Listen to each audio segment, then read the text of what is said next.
2023년 7월 9일 나누는 교회 주일 예배를 하나님께 드리겠습니다. 하나님께 찬송 드리겠습니다. 찬송가 6장, 새 찬송가 2장입니다.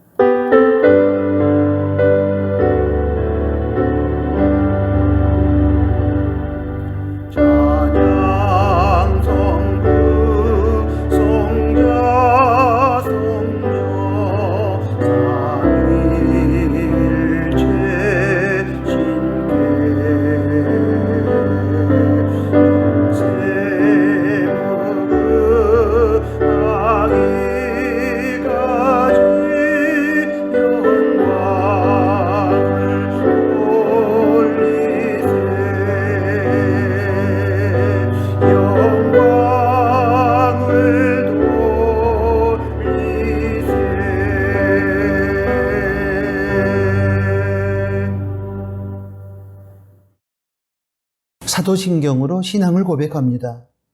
전능하사 천지를 만드신 하나님 아버지를 내가 믿사오며 그 외아들 우리 주 예수 그리스도를 믿사오니 이는 성령으로 잉태하사 동정녀 마리아에게 나시고 본디오 빌라도에게 고난을 받으사 십자가에 못 박혀 죽으시고 장사한 지 사흘 만에 죽은 자 가운데서 다시 살아나시며 하늘에 오르사 전능하신 하나님 우편에 앉아 계시다가 저리로서 산자와 죽은 자를 심판하러 오시리라.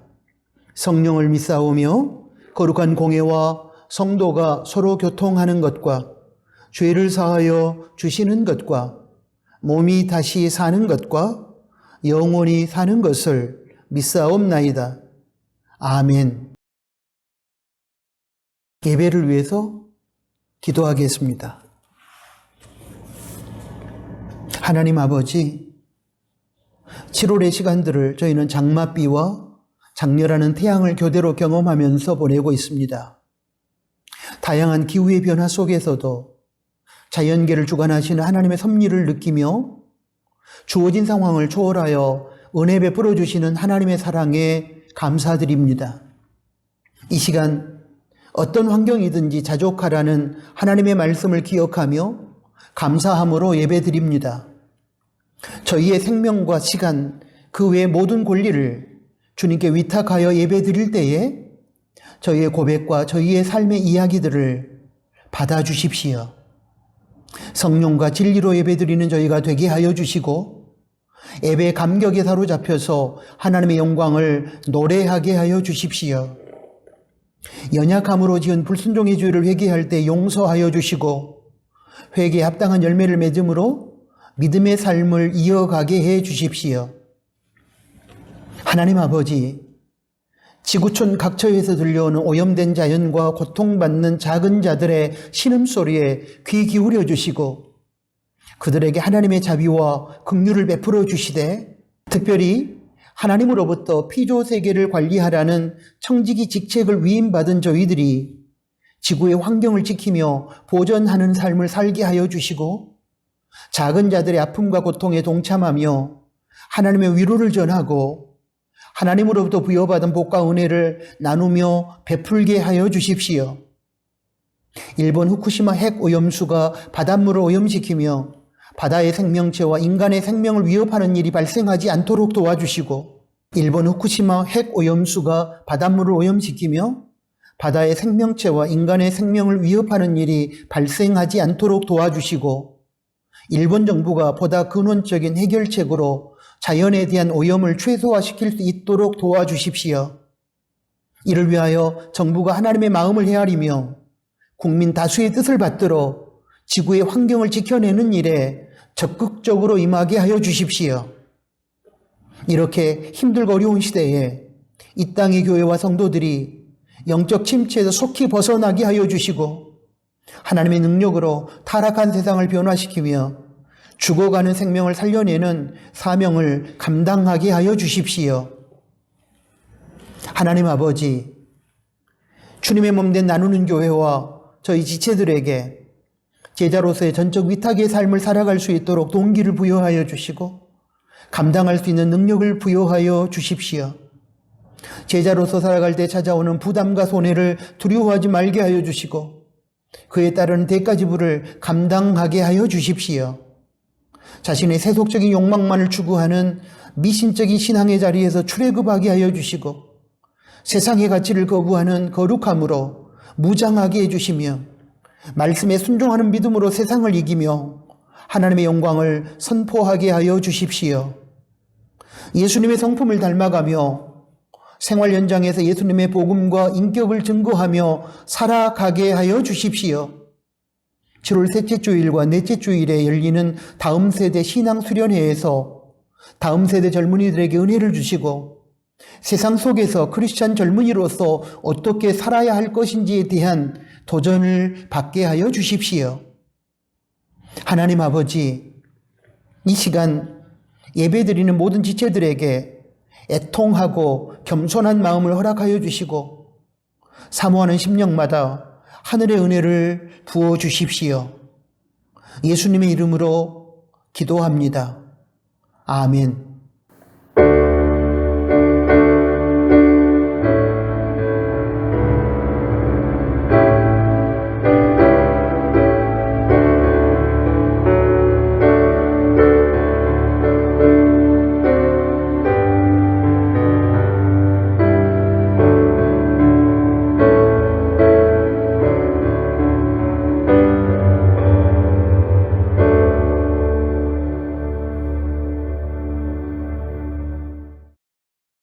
하나님께 봉헌드리겠습니다. 봉헌의 시간은 생명과 물질을 포함한 모든 인생의 주권이 하나님께 있음을 인정하며 하나님의 주인 되심과 우리의 청지기 됨을 고백하며 선포하는 시간입니다. 이 시간에 우리는 정직한 11조를 드리고 하나님께서 관리를 맡겨주신 물질 중에서 성령 하나님의 감동을 따라 하나님 나라와 작은 이웃을 위하여 기쁘고 즐겁고 자원하는 마음으로 예물을 드리게 됩니다. 이 봉헌의 시간을 통하여 하나님께서 영광을 받으시며 하나님의 선한 뜻이 이 땅에서 이루어질 것입니다. 이 봉헌의 시간을 통하여 우리는 피조물과 청지기의 자리를 이탈하여 창조주와 주인의 자리에 올라 교만을 떨었던 우리의 죄악을 회개하며 피조물과 청지기로서의 올바른 자리로 돌아가게 될 것입니다. 이런 차원에서 봉헌의 시간이 의미가 있는 것입니다. 기도합니다. 하나님 아버지, 이 시간 하나님의 주인 되심과 저희의 청지기 됨을 고백하며 정직한 11조와 예물을 올려드립니다. 드려지는 예물이 하나님 나라 확장에 사용되며 어려움 중에 있는 작은 이웃들을 일으켜주는 마중물이 되게 하여 주십시오. 믿음으로 드리는 성도에게 물질의 유혹으로 인한 넘어짐이 없도록 도와주시고 또한 물질의 없음과 부족함으로 인한 아픔이 없도록 도와주십시오. 부족하다고 불평하기 전에 하나님께서 허락하신 물질에 대한 감사하는 마음과 자족하는 마음으로 살아가게 하여 주시고 허락하신 물질의 복을 누릴 뿐만 아니라 베풀고 나누는 복의 통로로 살아가게 하여 주십시오. 생활 속에서 베풀어 주신 하나님의 은혜를 기억하며 감사로 예물을 드릴 때에 성도의 가정과 일터를 붙들어 주시고 영육 간에 강건케 하여 주십시오. 물질에 끌려가지 않고 물질을 다스리는 인생이 되게 하여 주십시오. 예수님의 이름으로 축복하며 기도합니다. 아멘. 코이노니아 시간입니다. 함께 예배드리는 교우들에게 그리고 사랑하는 가족들께 부득이 혼자 비대면 예배를 드리신 분들은 본인 자신에게 인사를 나누도록 하겠습니다. 샬롬. 주님의 평화가 우리 각자의 심령과 서로의 관계 가운데 함께 하기를 소원합니다. 감사합니다. 이렇게 함께 예배 드릴 수 있어서 감사하고 저를 위해서 기도해 주셔서 고맙습니다. 사랑합니다. 주님 안에서 주님의 이름으로 사랑합니다. 여러분, 오늘은 7월 둘째 주일입니다. 장마 가운데 저희들이 시간을 보내고 있는데 불규칙한 날씨 속에서 건강 잃지 않고 믿음으로 살고 안전한 치료를 보내시기 바랍니다. 매일 성경 읽기 본문은 7월 9일 주일 오늘 현재 사도행전 2장입니다. 내용 요약은 주보 로뎀 나무에 실었습니다. 참고하시고 읽고 묵상한 내용을 묵상 노트에 작성하시고 온라인 나눔터에서도 나누시기 바랍니다. 7월 2일 주일부터 주보 5쪽에 신앙행정란을 통해 예배 시 5분 성경 공부를 시작했습니다. 적극적으로 참여해서 말씀의 은혜를 받으시기 바랍니다. 7월 16일 주일 낮 예배 후에 정기재직회로 모입니다. 감사팀과 재정위원회는 상반기 결산을 위해 준비해 주시기 바랍니다. 다음 세대 신앙수련회를 안내합니다. 주제는 세상 속의 크리스천이고 일시는 7월 16일 주일과 7월 23일 주일입니다. 교회 안에 아프신 교우들이 있습니다. 그리고 교우들의 가족들 중에도 아프신 분들이 많습니다. 그분들의 치유와 회복을 위해서 여러분 기도해 주십시오. 나라가 위기 상황 가운데 있고 지구촌이 자연재해와 전쟁 등으로 고통을 겪고 있어서 우리가 계속 기도하는 중입니다. 여러분 간절한 마음으로 계속 기도해 주시면 고맙겠습니다. 다음 세대를 위한 기도는 영상 그림 자료를 보시고 지금까지 계속 해오셨던 것처럼 그렇게 기도해 주시면 고맙겠습니다. 오늘 코이노니아는 여기까지입니다. 하나님의 말씀을 봉독하겠습니다. 누가복음 14장 25절부터 35절까지 말씀입니다. 허다한 무리가 함께 갈새 예수께서 돌이키사 이르시되 무릇 내게 오는 자가 자기 부모와 처자와 형제와 자매와 및 자기 목숨까지 미워하지 아니하면 능히 나의 제자가 되지 못하고 누구든지 자기 십자가를 지고 나를 쫓지 않는 자도 능히 나의 제자가 되지 못하리라. 너희 중에 누가 망대를 세우고자 할진대 자기의 가진 것이 준공하기까지에 족할는지 먼저 앉아 그 비용을 예산하지 아니하겠느냐. 그렇게 아니하여 그 기초만 쌓고 능히 이루지 못하면 보는 자가 다 비웃어 가로되 이 사람이 역사를 시작하고 능히 이루지 못하였다 하리라. 또 어느 임금이 다른 임금과 싸우러 갈 때에 먼저 앉아 1만으로서 저 2만을 가지고 오는 자를 대적할 수 있을까 헤아리지 아니하겠느냐. 만일 못할 터이면 저가 아직 멀리 있을 동안에 사신을 보내어 화친을 청할지니라. 이와 같이 너희 중에 누구든지 자기의 모든 소유를 버리지 아니하면 능히 내 제자가 되지 못하리라. 소금이 좋은 것이나 소금도 만일 그 맛을 잃었으면 무엇으로 짜게 하리요. 땅에도 거름에도 쓸데없어 내어버리느니라. 들을 귀가 있는 자는 들을지어다 하시니라. 아멘. 방금 봉독한 말씀을 중심으로 해서 오늘은 전적 위탁이라는 제목의 두 번째 말씀을 하나님으로부터 받겠습니다. 지난 주일 전적 위탁이라는 제목하에 첫 번째 설교를 마치고 돌아오는 저의 마음속에 복음송 하나가 오랫동안 잊히지 않았습니다.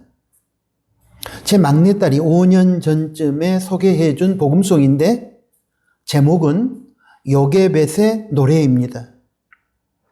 며느리 루시 시어머니 나오미와 시어머니 나오미가 섬겼던 여호와 하나님께 자신의 인생과 인생에 대한 모든 고난을 위탁하는 전적 위탁의 삶을 살았던 것처럼 요게벳의 노래에 소개된 모세의 어머니 요게벳은 어린 아들 모세를 갈대 상자에 넣어 하수 나일강에 띄어보내면서 아들의 생명과 건강과 안전, 그리고 아들에 대한 모든 권리와 권한, 그리고 아들의 미래까지 전능하신 하나님의 손에 위탁하는 전적 위탁의 모습을 보여주었습니다.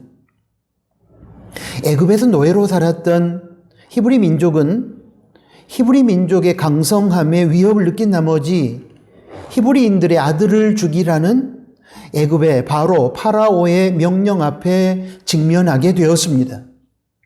그 상황에서 아기 모세를 더 이상 숨겨 키울 수 없었던 어머니 요게벳은 눈물을 머금고 어린 아들 아기 모세를 갈대 상자에 넣어 하수 나일강에 뛰어보내게 됩니다. 이때 어린 아들 모세에 대한 모든 권리와 권한을 하나님께 위탁하는 요게벳의 마음과 신앙 고백이 이 요게벳의 노래에 담겨 있습니다. 그 가사를 먼저 소개해 드리겠습니다. 작은 갈대 상자 물이 새지 않도록 역청과 나무 진을 칠하네. 어떤 마음이었을까? 그녀의 두 눈엔 눈물이 흐르고 흘러 동그란 눈으로 엄마를 보고 있는 아이와 입을 맞추고 상자를 덮고 강가에 띄우며 간절히 기도했겠지. 정처 없이 강물에 흔들흔들 흘러내려가는 그 상자를 보며 눈을 감아도 보이는 아이와 눈을 맞추며 주저앉아 눈물을 흘렸겠지. 너의 삶의 참 주인, 너의 참 부모이신 하나님 그 손에 너의 삶을 맡긴다. 너의 삶의 참 주인, 너를 이끄시는 주 하나님 그 손에 너의 삶을 드린다. 그가 널 구원하시리. 그가 널 이끄시리라. 그가 널 사용하시리. 그가 너를 인도하시리. 모세 어머니 요게벳은 이처럼 아들 모세에 대한 모든 권리와 권한을 하나님께 위탁했고 하나님께서는 그러한 모세의 생명, 건강, 안전, 그의 인생의 미래까지 책임져 주셨으며 마침내 출애굽의 위대한 사명을 모세를 통해 감당하게 하셨습니다. 이 요게벳의 노래에서 저는 너의 삶의 참 주인, 너의 참 부모이신 하나님 그 손에 너의 삶을 맡긴다. 어머니 요게벳은 아들 모세의 미래와 그의 인생과 생명을 전능하신 하나님 손에, 참 부모이신 하나님 손에 맡겨드렸습니다. 그것이 위탁입니다. 지난 주일 전적 위탁이라는 제목의 첫 번째 설교에 이어 전적 위탁이라는 같은 제목의 두 번째 설교를 시작하면서 다시 한번 예수님을 믿는 제자로서 우리의 삶에 제자도의 첫 번째 정신인 전적 위탁이 구현되기를 희망합니다. 오늘 설교에서 여러분과 함께 나누고 싶은 주제는 전적 위탁의 삶을 살고자 할 때에 우리가 당연히 지불해야만 하는 대가가 무엇인가 하는 것입니다. 예수님께 인격적으로 모든 것에 대한 권리와 권한을 위탁하는 전적 위탁의 삶은 말과 기분으로만 가능한 것이 아닙니다. 그러한 전적 위탁의 삶을 살기 위해서 우리는 마땅히 부담을 감수하고 그에 따른 대가를 지불해야만 합니다. 이제 누가복음 14장 28절부터 33절까지의 말씀을 보겠습니다. 여기에서 예수님은 당신을 따르는 무리들을 돌아보시고 당신을 따를 자의 자격에 대하여 이렇게 말씀하셨습니다. 요약하면 먼저 망대를 세우는 자가 사전에 공사비를 계산하는 것이 마땅하고, 다음으로 선전포고를 하기 전에 전비와 전쟁 비용과 승산, 승리와 패배의 가능성을 미리 계산하는 것이 마땅하듯이 이와 마찬가지로 제자로서 마땅히 치러야 할 대가가 무엇인지를 생각해보고 그러한 계산 속에서 대가를 기꺼이 감당하겠다는 각오가 서서 나 예수에게 모든 것을 위탁하고 나 예수를 따를 수 있는 사람만이 진정한 제자가 될 수 있다는 내용입니다. 무슨 뜻입니까? 넓은 의미의 제자, 예수님만 믿으면 제자라고 불리는 이 넓은 의미의 제자가 좁은 의미의 제자, 즉 예수님을 믿는 차원을 뛰어넘어 예수님께 전적 위탁을 하는 그런 좁은 의미의 제자로서의 삶을 살아가기 위해서는 마땅히 어떠한 대가를 지불해야 할지 계산한 후에 그에 따르는 대가 지불의 각오를 가지고 감당해야 한다는 뜻입니다. 그렇다면 전적 위탁이라는 이 제자도를 실천하는 제자로서 살아가기 위해서 우리가 지불해야 하는 대가는 과연 무엇일까요? 저는 오늘 여러분하고 세 가지를 나누려고 합니다. 먼저 거룩한 싸움, 거룩한 전쟁이라는 대가를 지불해야 합니다. 하나님께 모든 권리와 권한 그리고 생명과 인생의 미래까지 위탁하고 예수님의 말씀에 순종하며 살아가기 위해서는 때로 우리는 거룩한 싸움을 각오해야만 합니다. 경우에 따라서는 가장 가까운 집안 식구와 갈등하는 것도 감수해야 할 때도 있습니다. 이것은 정상적인 가정생활을 포기하거나 가족과 원수가 되라는 그런 의미가 아닙니다. 예수님을 따르고 진리를 붙들고 살아갈 때에 이에 반하는 악한 영의 공격이 가족이라는 이름으로 가해질 수 있는데 그런 상황에서 진리를 붙들고 예수님을 따르는 과정 속에서 갈등과 싸움이 일어날 수 있다는 그런 의미입니다. 이 거룩한 싸움은 자기 자신, 그리고 가족, 교우들, 친구들, 또 사업이나 취미생활 등 모든 인간관계와 삶의 영역에서 다 발생할 수 있습니다. 예수님을 사랑하고 예수님을 따르고 진리를 추구하는 데에 거침돌이 되고 비진리와 불의를 요구한다면 그때 우리는 항복하거나 적당히 타협하면서 대충 넘어가면 안 됩니다. 자신의 사적인 이익이라면 양보하고 포기할 수도 있지만 진리이신 예수님을 따르고 진리를 추구하는 올바른 삶을 방해하고 막아서는 세력 앞에서는 우리는 어떤 불이익을 감수하고서라도 마땅히 싸워야 하는 것입니다. 이것이 바로 거룩한 싸움, 거룩한 전쟁입니다.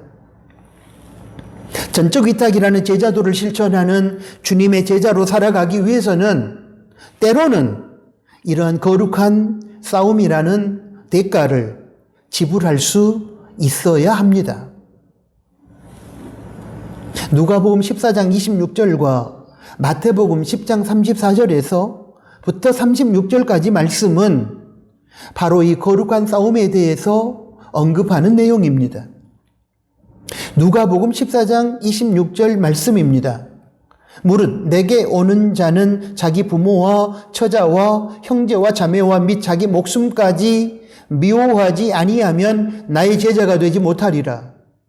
이어서 마태복음 10장 34절부터 36절까지 말씀을 보겠습니다. 34절입니다. 내가 세상에 화평을 주러 온 줄로 생각지 말라. 화평이 아니요 검을 주러 왔노라. 35절입니다. 내가 온 것은 사람이 그 아비와 딸이 어미와 며느리가 시어미와 불화하게 하려 함이니. 36절입니다. 사람의 온수가 자기 집안 식구리라. 여러분, 이러한 말씀들은 세속적인 동기, 자신의 이익과 쾌락을 추구하는 차원의 이러한 세속적인 동기나 감정적인 동기에서 가족을 원수로 대하고 정상적인 가정을 파괴하라는 그런 의미가 아닙니다. 성경은 가족 관계를 우리가 사랑으로 유지하고 가족 구성원 서로가 평화하고 살아야 함을 교훈합니다. 단지 가족 관계와 가정 생활이 진리를 거스르거나 양심의 자유인 신앙의 자유를 훼손하거나 하나님 말씀에 근거한 올바른 삶을 무시하고 핍박하면서 회유하는 경우에는 진리를 지키고 하나님의 뜻의 성취를 위해서 우리가 모든 불이익을 감수하고 살아가야 한다는 차원에서의 거룩한 싸움이 부득이 존재한다는 사실을 그런 말씀들이 선언하고 있습니다. 이러한 거룩한 싸움에 대해 릭 워렌 목사는 그의 저서 세들백 교회 이야기에서 이렇게 언급했습니다. 만일 우리의 애정이 그리스도를 따르는데 방해가 된다면 과감하게 그 사랑을 물리쳐야 합니다. 그런가 하면 존 버녀는 그의 저서인 철로 역정에서 가족을 위해 신앙 양심을 버리든지 예수님을 위해 형무소로 가든지 등의 선택의 기로에 섰을 때 가족을 포기하는 것이 얼마나 무섭고 힘든 고통이었는지 마치 살을 뼈에서 뜯어내는 것 같다고 적었습니다. 여러분, 이러한 글들 또한 우리의 가족을 향한 사랑이나 직업이나 일, 취미생활 등이 예수님을 사랑하고 예수님 말씀을 따르는데 방해가 된다면 그것은 우상숭배가 되기 때문에 이런 경우에는 그런 사랑을 내려놓는 거룩한 싸움을 감당해야 한다는 사실을 일깨워 줍니다. 이러한 거룩한 싸움은 우리에게 선택의 희생을 요구하는데 마태복음 10장 37절 말씀이 바로 그 주제를 담고 있습니다. 아비나 어미를 나보다 더 사랑하는 자는 내게 합당치 아니하고 아들이나 딸을 나보다 더 사랑하는 자도 내게 합당치 아니하고. 이 말씀은 가족을 사랑하지 말라는 뜻이 아니고 가족을 사랑하되 하나님보다 더 사랑하지 말라는 뜻으로서 우선순위에 대한 것입니다. 하나님보다 더 사랑하는 모든 것은 우상숭배가 되기 때문에 이 점에 있어서 우리는 선택의 희생을 요구받는 것이고 이 경우에 하나님보다 가족, 그리고 돈이나 명예, 그리고 권력, 또한 세상의 일이나 취미생활 등을 더 사랑하도록 만드는 모든 시도에 대항하는 거룩한 싸움, 즉 영적 전쟁을 감당해야 한다는 차원에서 이 말씀을 이해하고 받아들여야 할 것입니다. 이런 내용들을 종합해 볼 때 하나님을 사랑하고 하나님의 뜻을 이루어감에 있어서 가족 서로 간에 걸림돌이 되지 않고 하나님과 가족 중에 어느 하나를 선택해야 하는 상황을 만들지 않는 것이 현명하고 먼저 필요할 것입니다.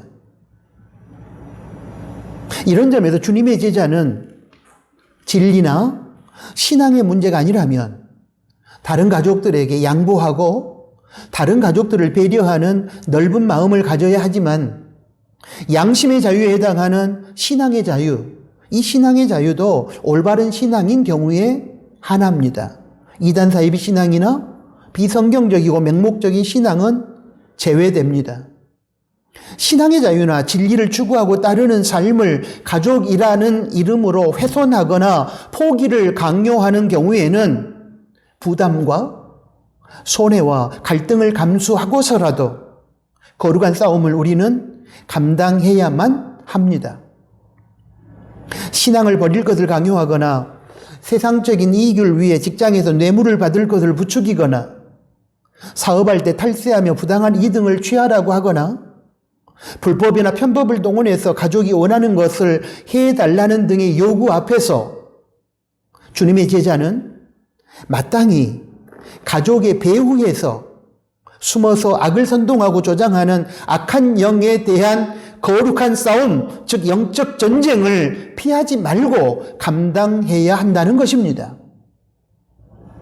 이러한 차원에서 주님의 제자로서 전적 위탁이라는 제자도를 실천하고 살아가려고 한다면 당연히 이 거룩한 싸움이라는 대가를 지불해야만 하는 것입니다. 다음으로 십자가를 지는 대가를 지불해야 합니다. 이에 대해 누가복음 14장 27절은 이렇게 적었습니다. 누구든지 자기 십자가를 지고 나를 쫓지 않는 자도 능히 나의 제자가 되지 못하리라. 또 마태복음 10장 38절은 이렇게 적었습니다. 또 자기 십자가를 지고 나를 쫓지 않는 자도 내게 합당치 아니하니라. 여러분, 십자가는 하나님께서 부여하신 사명을 감당함에 있어서 당연히 따라오는 고통과 희생을 의미합니다. 주님의 제자는 자신의 뜻대로 인생을 살지 않고 주인 대신 주님의 뜻을 따라 사는 사람입니다. 그는 주님의 뜻에 반하는 모든 세속적인 부귀와 명예, 욕망, 편안함, 세속적인 꿈 등을 다 버려야만 합니다. 그는 예수님이 기뻐하시는 것을 추구하고 살아야 합니다. 그렇게 살아가는 것이 사명의 삶인데 그 길에 어떤 경우에는 수많은 고난과 희생이 동반되기도 합니다. 그때 그것을 우리는 십자가라고 부릅니다. 이 경우에 주님의 제자로서 전적 위탁이라는 제자도를 실천하기 위해서는 십자가를 질 각오를 하고 인생을 살아가야만 합니다. 그것이 바로 제자의 삶이라고 주님께서 계속 말씀하시는 것입니다. 로마서 8장 17절은 우리가 하나님의 자녀이고 하나님의 상속자이며 또한 그리스도와 공동의 상속자이기 때문에 우리는 그리스도께서 누리시는 영광에 참여하기 위해 그분이 겪으신 고난에도 참여해야 한다고 적고 있습니다. 보겠습니다. 자녀이면 또한 후사, 상속자입니다. 곧 하나님의 후사요 그리스도와 함께한 후사니 우리가 그와 함께 영광을 받기 위하여 고난도 함께 받아야 될 것이니라. 우리가 주님의 진정한 제자라면 마땅히 주님께서 감당하셨던 십자가 고난의 길을 따라가야 한다는 뜻입니다. 그렇게 살아가는 것이 바로 제자의 길입니다. 또 베드로전서 2장 21절은 십자가 사명의 길을 위해 우리가 부름을 받았으며 예수님께서 하나님께서 부여하신 인류 구원의 사명을 위해 십자가의 길을 걸으셨던 것처럼 우리가 예수님의 진정한 제자라면 주님이 걸으셨던 십자가 고난의 길을 우리도 걸어야 한다고 적고 있습니다. 보겠습니다. 이를 위하여 너희가 부르심을 입었으니 그리스도도 너희를 위하여 고난을 받으사 너희에게 본을 끼쳐 그 자취를 따라오게 하려 하셨느니라. 사랑하는 교우 여러분, 자금의 한국교회 성도들 중에는 주님으로 인하여 복을 받고 영광을 받기는 원하면서도 주님께서 걸으셨던 십자가 고난과 희생의 길을 외면하는 분들이 많은 것이 사실입니다. 그런 경우에 신앙은 성경적인 십자가 신앙에서 이탈하여 예수님을 이용해 자신의 세속적인 욕망의 달성만을 추구하는 미신 종교로 결국은 전락하게 됩니다. 여러분, 우리가 부모로부터 유산을 상속받았다면 마땅히 자식으로서 부모가 진 빚도 떠안고 갚아야 하는 것처럼 주님과 제자인 우리와의 관계에 있어서도 그 원리가 똑같이 적용되어야 하지 않겠습니까? 주님 때문에 구원을 받았고 복을 받았고 영광을 누렸다면 사명을 위해서 주님께서 감당하셨던 고난의 십자가를 제자인 우리도 마땅히 감당해야 하지 않겠습니까? 그런데 우리는 어떻습니까? 예수님께 자신의 권리와 고난을 위탁하고 내어 맡기는 제자로서 전적 위탁의 삶을 살기를 원한다면 사명의 길에서 주어지는 십자가를 질 각오가 되어 있어야만 할 것입니다.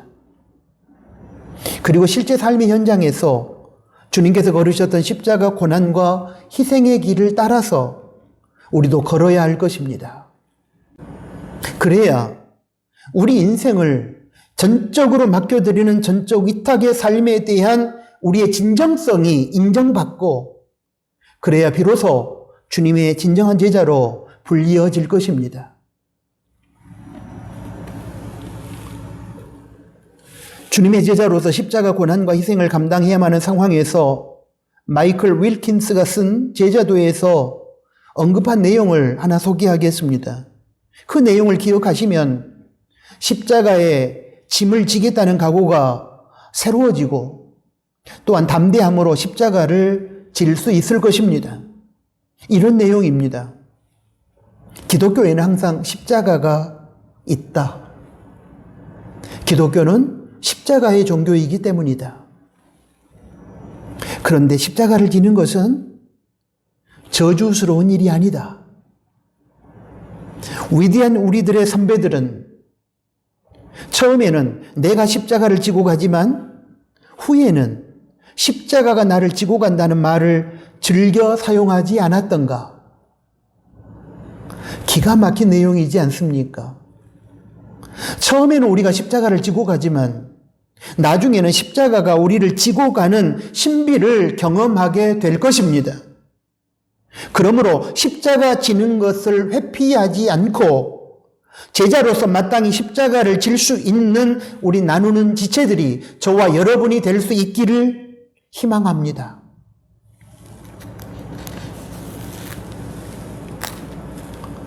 마지막으로 생명을 바치며 모든 것을 버릴 수 있는 모험이라는 대가를 지불해야 합니다. 마태복음 10장 39절 말씀을 보겠습니다. 자기 목숨을 얻는 자는 잃을 것이요 나를 위하여 자기 목숨을 잃는 자는 얻으리라. 우리가 주님의 제자로서 제자도인 전적 위탁의 삶을 살아가기 위해서 주님을 위해서라면 목숨도 내어놓을 수 있는 모험을 감당해야 합니다. 왜냐하면 우리가 주님께 모든 권리와 권한을 위탁했을 때 이미 우리의 생명까지도 주님께 내어드렸기 때문입니다. 이때 우리는 주님을 위해 버림으로 얻고 죽음으로 살아나는 역설의 진리를 경험하게 될 것입니다. 그런가 하면 누가복음 14장 33절은 주님을 위해서라면 제자로서 자신이 아끼는 모든 소유마저도 버릴 수 있는 모험을 감행해야 한다고 적고 있습니다. 이와 같이 너희 중에 자기의 모든 소유를 버리지 아니하면 능히 내 제자가 되지 못하리라. 주님을 위해서라면 생명을 포함한 우리의 모든 소유까지도 버릴 수 있어야 하는 것이 진정한 제자의 삶임을 제시하는 말씀입니다. 여러분, 이 말씀들 앞에서 우리는 어떻습니까? 우리가 주님을 위해서 생명과 모든 소유를 버리고 내려놓지 못하는 이유는 아마도 그 결과를 우리가 인간적인 차원에서 예측하기 때문일 것입니다.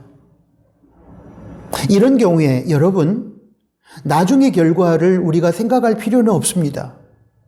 왜냐하면 우리는 제자로서 주님께 모든 것을 위탁하고 위임했기 때문에 주님께서 원하시는 경우에는 생명도 물질도 그의 모든 소유도 이유를 불문하고 그냥 다 버리고 내려놓아야 되기 때문입니다. 그러면 나중 결과는 우리가 걱정할 것이 아니라 주님께서 최선의 결과로 책임져 주실 것입니다. 그렇게 신뢰하고 주님의 말씀에 순종하며 걸어가는 것이 말씀에 순종함으로 생명까지도 우리들의 소중한 소유까지도 버릴 수 있고 내어드릴 수 있는 것이 바로 믿음이 아니겠습니까? 사랑하는 교우 여러분, 지금까지 우리가 나누었던 제자로서 우리가 전적 위탁의 삶을 살아가기 위해 필수적으로 지불해야만 하는 세 가지 대가 중에서 저와 여러분, 우리 각자에게 부족한 것이 무엇입니까? 저나 여러분이나 부족한 부분에 대한 대가 지불을 감당하겠다는 각오의 마음이 오늘 설교를 기점으로 성령의 도우심 안에서 불일 듯 일어나기를 희망합니다. 그리고 실제 삶의 현장에서 이 세 가지 거룩한 싸움이라는 대가를 지불하는 것 십자가를 지는 대가를 지불하는 것, 주님을 위해서라면 생명을 비롯한 모든 소유마저도 버리는 이 모험이라는 대가를 지불하는 것, 바로 이 세 가지 감당할 수 있기를 소원합니다. 왜냐하면 그렇게 대가를 지불하는 것이 주님의 진정한 제자로서 전적 위탁의 삶을 살아가는 구체적인 열매이기 때문입니다. 여러분 기억해 주십시오. 주님의 제자로서 전적 위탁의 삶을 살아가는 것은 말과 머리와 기분으로 가능하지 않고 대신에 제자의 삶이 합당한 대가 지불이 있어야 한다는 사실을 여러분 기억해 주십시오. 아멘. 하나님 아버지 감사합니다. 오늘 주신 말씀을 통해서 전적 위탁이라는 설교의 결론을 내려주셔서 감사합니다. 예수님에게 제자로서 전적 위탁을 한다고 말로만 기분으로만 떠드는 저희가 되지 않도록 도와주시고 전적 위탁의 삶을 행하고 있다는 증거로서 아버지 우리가 감당해야 할 대가를 지불하는 저희들이 되게 하여 주십시오. 거룩한 싸움을 감당하겠다는 그 대가를 지불하게 하시고 십자가의 짐을 지겠다는 그 대가를 지불하게 하시고 주님을 위해서라면 생명과 내 모든 소유까지도 아까워하지 않고 내려놓고 버릴 줄을 아는 그 대가 지불의 삶이 저희들에게 있게 하여 주십시오. 그러함으로 주님께 모든 것을 위탁하고 임하는 전적 위탁을 삶을 살아가는 제자로서 하나님 앞에 인정받게 하여 주십시오. 예수님의 이름으로 기도합니다. 아멘. 파송 찬양을 드립니다. 오늘 하나님께서 우리에게 주신 말씀을 기억하면서 주님 다시 오실 때까지 함께 찬양합니다.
기도하겠습니다.